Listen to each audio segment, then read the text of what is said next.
Good morning and welcome to today's NoorNews Bulletin. We are tracking a major shift in football leadership as the FA withdraws support for Gianni Infantino, alongside a record-breaking heatwave gripping Europe and a daring midwinter rescue in Antarctica. Let's head straight to the headlines. European football's governing body, UEFA, has confirmed that a potential boycott of FIFA remains a possibility, despite the organization's decision to maintain its support for President Gianni Infantino. Following a meeting held on Wednesday, FIFA officials reaffirmed their backing of the current leadership, a move that UEFA insists changes nothing regarding their ongoing concerns. According to reports from the BBC, the European body is maintaining its firm stance as it evaluates the future of its relationship with the Global Football Federation. The tension stems from a series of governance disputes that have placed the two organizations at odds over the past several months.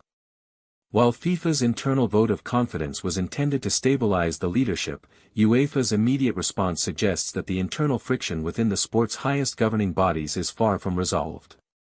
The prospect of a boycott, which has been discussed by various member associations, continues to loom over upcoming international fixtures and administrative summits. As the situation develops, stakeholders are closely monitoring whether UEFA will move to formalize its opposition or if further diplomatic efforts will be made to bridge the divide. For now, the threat of a significant disruption to FIFA's operations remains a central point of contention in international football politics. Italy has placed all of its major cities under the highest level of health alert as a brutal heatwave continues to grip much of southern and central Europe. According to Gulf Times, the extreme temperatures have forced authorities to implement emergency measures to protect vulnerable populations, with health officials warning of significant risks associated with the prolonged thermal stress. The situation has intensified across the continent, leading to drastic energy-saving measures in neighboring regions. In Hungary, officials have taken the step of turning off the lights at several of its most iconic buildings and monuments to reduce the strain on the national power grid. Similar energy conservation efforts are being mirrored in Romania, where authorities are managing power consumption as cooling demands surge to record levels. Meteorologists indicate that the current high-pressure system is trapping hot air over the region, with little relief expected in the immediate forecast.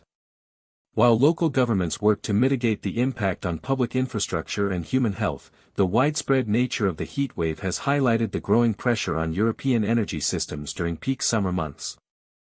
Authorities continue to monitor the situation closely, advising residents to limit outdoor activity and remain hydrated as the heat persists. Gulf Air has officially opened bookings for new direct flights connecting Bahrain International Airport with Kuala Lumpur International Airport. According to Bahrain this week, the national carrier of the Kingdom of Bahrain is scheduled to commence these operations on September 29, 2026. This strategic expansion marks a significant development in the airline's international network, aimed at strengthening economic and cultural ties between the Kingdom of Bahrain and Malaysia. The introduction of this route is expected to facilitate increased travel demand and provide passengers with more seamless connectivity between the two nations. While the airline has not yet released full details regarding the frequency of the weekly flights or the specific aircraft type to be deployed on the route, the opening of the booking portal confirms the carrier's commitment to broadening its reach across Southeast Asia. Industry analysts suggest that this addition to the Gulf Air schedule aligns with broader efforts to position Bahrain as a key transit hub for travelers moving between the Gulf region and the Far East. Further updates regarding flight schedules and promotional fares are expected to be released by the airline in the coming weeks as the September launch date approaches. Former President Donald Trump has announced a new series of executive orders aimed at restricting birthright citizenship in the United States. According to BBC reporting, these directives seek to formally ban the practice of so-called birth tourism and significantly expand the existing criteria used to determine which children are ineligible for automatic citizenship at birth. The proposed measures represent a renewed effort to challenge the long-standing interpretation of the 14th Amendment, which grants citizenship to individuals born on U.S. soil. Under the new orders, the administration intends to tighten requirements for parents who are not U.S. citizens or permanent residents, effectively narrowing the scope of who qualifies for automatic legal status. Legal experts note that these executive actions are expected to face immediate and rigorous constitutional challenges in federal courts, as they directly conflict with established judicial precedents regarding the scope of birthright protections.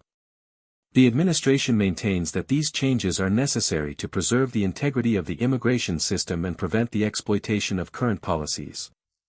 As the legal landscape surrounding these orders begins to take shape, the policy shift remains a focal point of ongoing national debate regarding immigration reform and the constitutional definition of citizenship. The United States currently maintains a vast stockpile of ammunition, according to statements made today by President Donald Trump.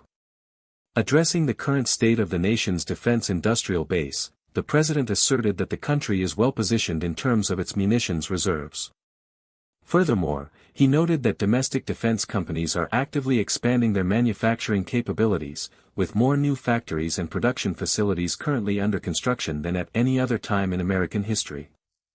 According to the BBC, these remarks highlight an ongoing effort by the administration to bolster domestic military production capacity amidst shifting global security priorities. The push to increase manufacturing output is part of a broader strategy aimed at ensuring long-term supply chain resilience for the U.S. military. While the president emphasized the scale of these industrial developments, the focus remains on the rapid expansion of facilities designed to meet both current operational requirements and future strategic needs.